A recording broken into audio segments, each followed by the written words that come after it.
What's up, everybody? Hope all y'all are doing undeniably fan-frickin-tastic out there. It's Monday, and you know what that means. Vlog day once again. Hope you folks out there had a good week. Hope my wrestling fans out there enjoyed SummerSlam this weekend. And hopefully my voice and my camera holds out today, because I've been experiencing a lot of weird mumbo jumbo. Well, for starters, with my camera this morning, I noticed that the lens was incredibly foggy, so I tried to use my bandana down here to wipe the lens clean over and over and over again. Because here's the thing, it's kind of sensitive to any bright lights that happen to be behind me, and it's making it extra white for some reason. It's almost like a burst of light is coming through, and it's messing up with the camera's light sensitivity. All right, not sure if I'm explaining that right. But also, for some reason, after I had the camera cleaned off, after I had to dry it off, it just fogged right back up again for some reason. So I'm not sure what was going on with it. Who knows? Maybe some moisture of the fog is actually trying to leak its way into the camera. I don't know what's going on. But I know you see Spider-Man right here. We'll talk about him in a minute. I know you read the title. But yeah, so last Monday, though, I think I might have accidentally damaged my esophagus. My esophagus, my throat, whatever. I don't know how bad the damage is, but last Monday I accidentally held my breath for a sneeze. All right. And my entire life, I have never experienced an issue this consequential.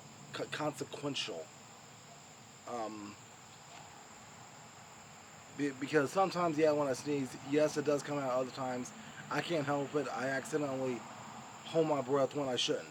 All right. I don't know where the voluntary or the willing mentality comes from that. All right. But yeah, last Monday, as I was actually uploading stuff for everybody, actually, I sneezed, and yeah, I accidentally held my breath, and it hurt really bad when I did that. Like, I don't know what happened.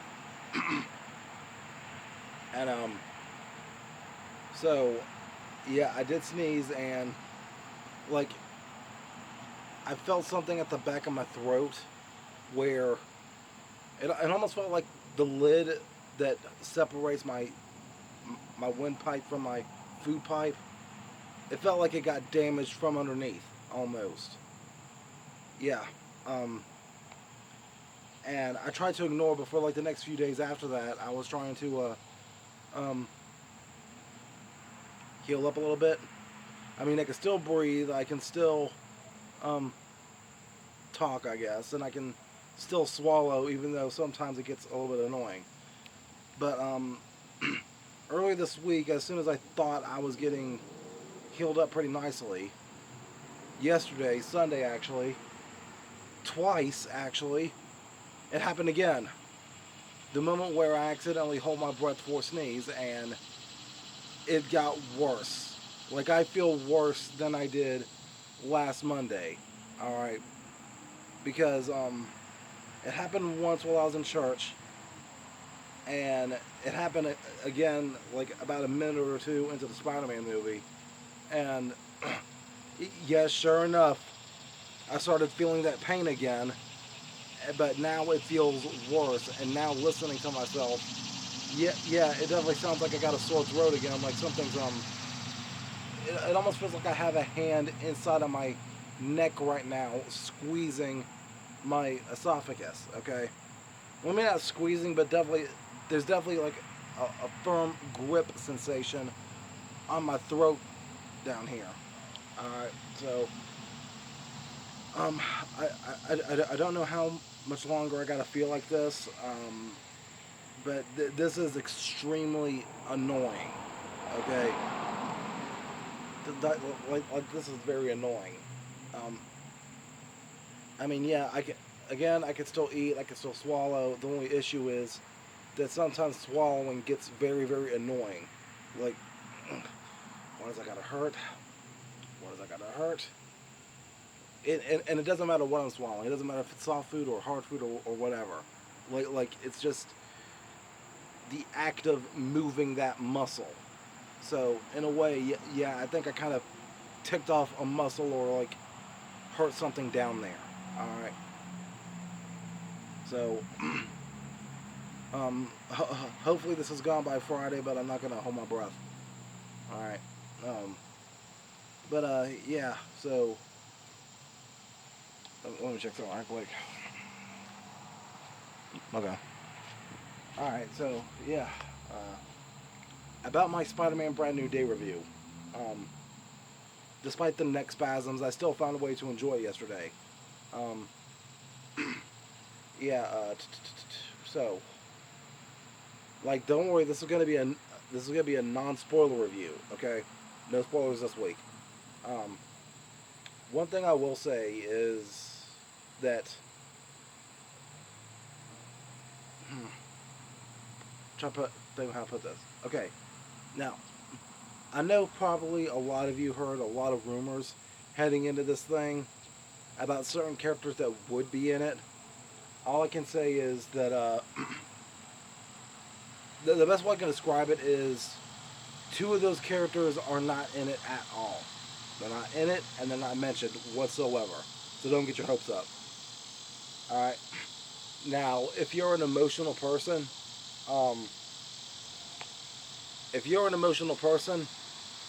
be on guard. Okay. Um, if you're an emotional person, be on guard for this. Okay. Um, you're gonna think something looks sweet and wholesome, but you may end up getting your heart broken. So be prepared for that. All right. Now, the villain is the villain or the antagonist in this film was somebody I did not see coming. Like I heard one character was rumored to be in it, but nothing was actually confirmed until this individual actually showed up. But one thing I wasn't expecting was the way this person was showed, um, and the way this person was presented. I wasn't expecting this particular character to be used as a main antagonist the way the character was. Alright. So be prepared for that too. Now, after I got back home last night, I actually did hop on to go watch Tyrone Magnus's review, and he said that and he started quoting somebody else that he was watching about it, and yeah, you know what? This does kind of feel like watching two different movies back to back, almost, but it transitions perfectly. All right. Um, Now, everybody knows that yeah, Frank Castle was in this, the Punisher was in this, and you know what? This was like kind of the perfect timing for me to watch this movie, considering that I actually watched the Punisher series this past March and April a little bit too, I think. But yeah, I actually watched the Punisher series early this year, and then of course we had One Last Kill coming out as well. But yeah, yeah, Frank was peak Frank in this, despite being held back a little bit. Obviously, with it being a Spider-Man film, they had to dial Frank back just a little bit, but still, Frank was Frank. Okay, Frank was still the Punisher, but even though he was dialed back, he didn't lose his personality. All right. Um, so this particular movie, though, this particular movie, it did a very good job at reminding all of us why we loved Spider-Man in general. Okay. Well, like if you was ever a Spider-Man fan in this film, well, like if you was ever a Spider-Man fan at all in your life, this movie did a very good job at reminding you why you loved Peter Parker. Okay. And that was another good thing that the movie did too. Another good thing that the movie did was it showed us the emotional um, turmoil that Peter was facing in regards to who is more important in his life, Peter Parker or Spider-Man. All right.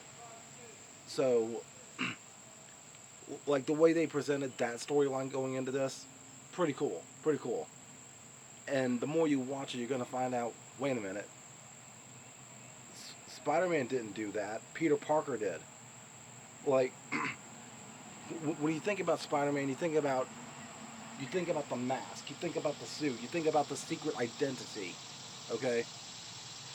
And you also think about the powers. Is Spider-Man still Spider-Man if he doesn't have the web shooters? If he doesn't have the wall crawling ability? And at the end of the day,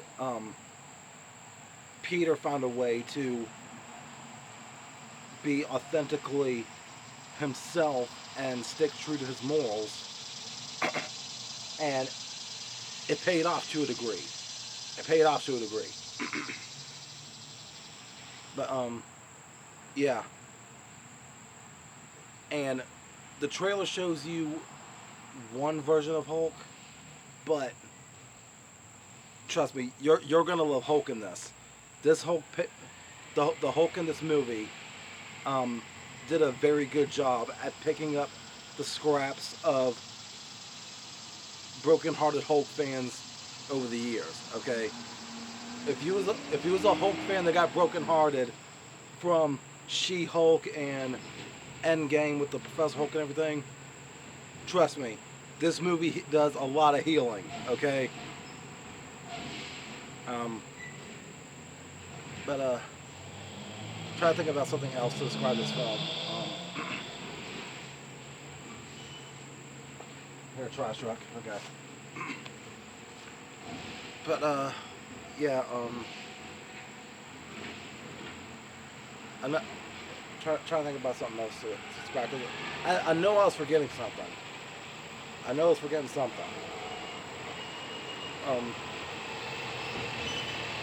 Dude, this trash truck just... This truck had already came down my street once.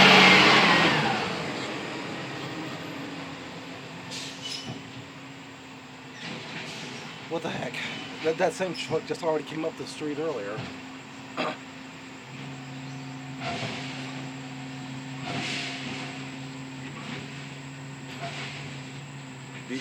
Do your thing, Lawn Machinery.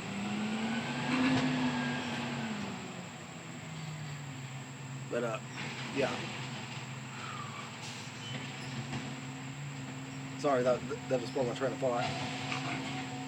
All right.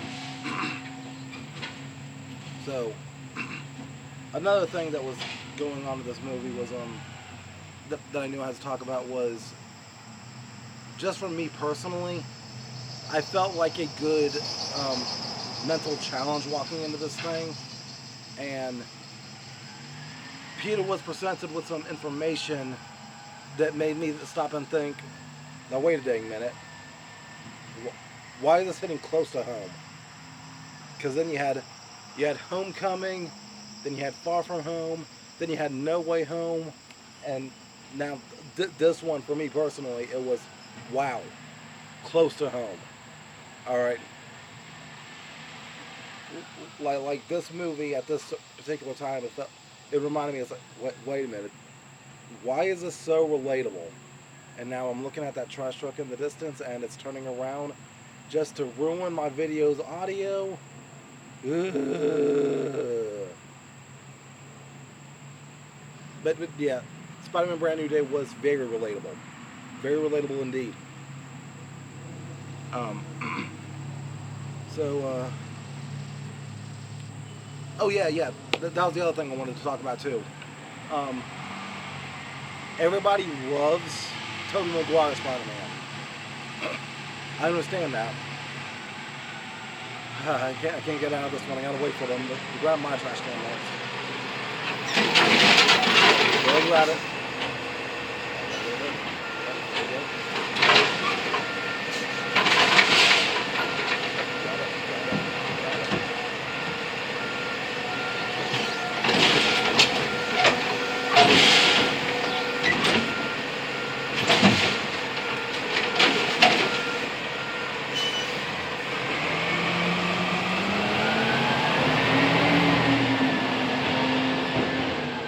Timing.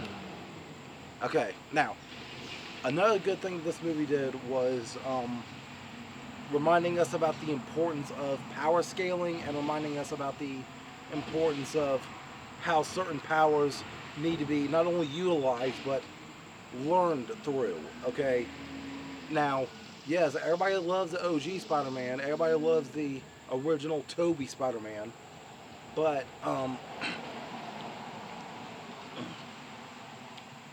Tom did a good job here at showing why he was him, okay? Like, if there's ever an example of, oh, yes, I'm him, Tom Holland did a good job at that, okay? I would say that arguably, out of all three Spider-Men, Tom Holland did a very good job at being the most intellectual, smartest Spider-Man of all three, alright? Like, it's just the way that he was presented in doing so. He learned a new ability, but he didn't learn it right away. Parker learned a new ability, but he had to teach himself how to use it. And honestly, it does get kind of funny of seeing how he's adjusting to it or whatever. But Tobey Spider, he had no choice. He got used to organic webs immediately because that's all he had at the time. But Tom Spider-Man, yeah, he had to adjust accordingly, and you can see him in real time learning. Same thing with his antagonist for this film. The antagonist was still fairly new for the power that the person was facing. Okay. I'm really trying so hard to avoid revealing the gender of this antagonist. But yeah. Now, I will say though that yes, the antagonist does have lore that you may have gotten used to, but with this being a different universe, this particular antagonist is still very young, and the antagonist is still learning how to use the power correctly. Alright? But still, this antagonist was showcased very well, and this movie does a very good job at swerving you into rethinking your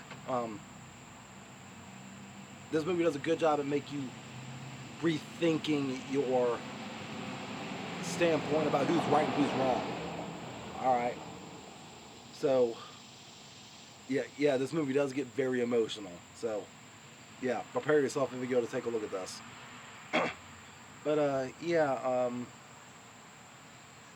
so I do have uploads ready to go for this week. I just gotta get everything organized or whatever. Now, hopefully I can get my episode of Mike and Cringe coming out this weekend. But we'll see. I know tomorrow I want to upload my video of where I was talking about how I would save DC, the DCU. But yeah, I'm gonna get ready for that later. I do know I do have an episode of I Draw coming out this week where I drew a Corey Riffin from GarageBand. So stay tuned for that. Of course, OSG this coming Thursday at 6 p.m. And yeah. So sorry. Alright. Anywho, folks, I'm going to go ahead and wrap this vlog on up. Thank you all for tuning in. And, oh yeah, I was going to say that I think I am planning on doing my next live stream on July the 16th. Sunday, July 16th. So mark your calendars. I'm going to see if I can be back in time for that, okay? Sunday, July 16th at about 8 p.m. Alright? So, yeah. Okay. Now, until next time, make sure all of you remember to be outrageously optimistic year-round. Booyah. I'm out. Love you all. Here comes my hope appreciation. Bye.